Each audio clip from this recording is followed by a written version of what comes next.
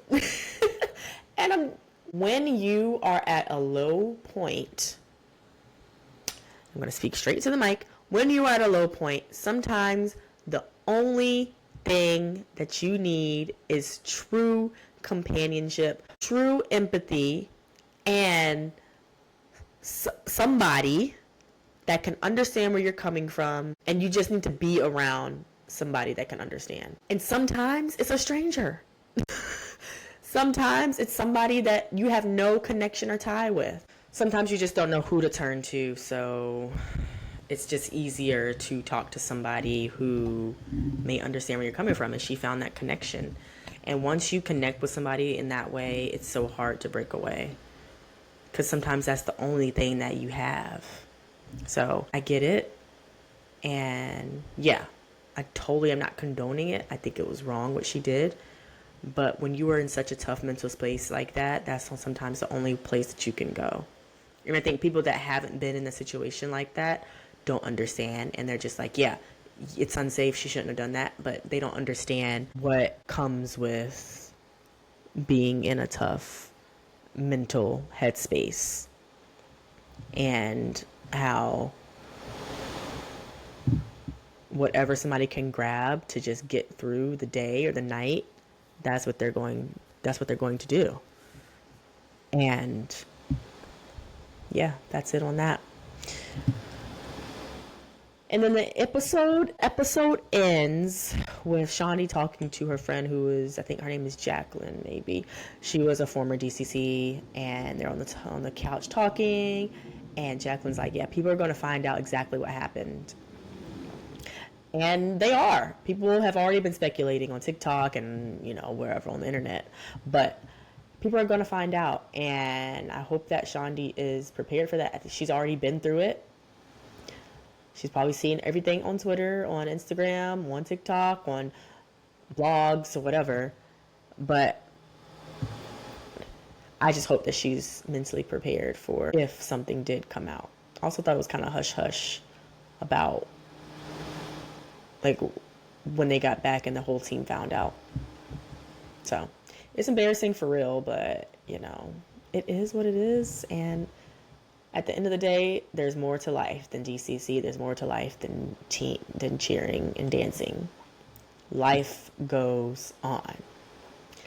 That's it for today. I will let you all go. And last episode recap is next. And we're going to get back into some really cool interviews after that. So stay tuned. Everybody do a woosah. In with your nose, out with your mouth. I hope you have a great rest of your day or night, and I will talk to you on another episode of the Imperfect Cheerleader podcast. Bye for now.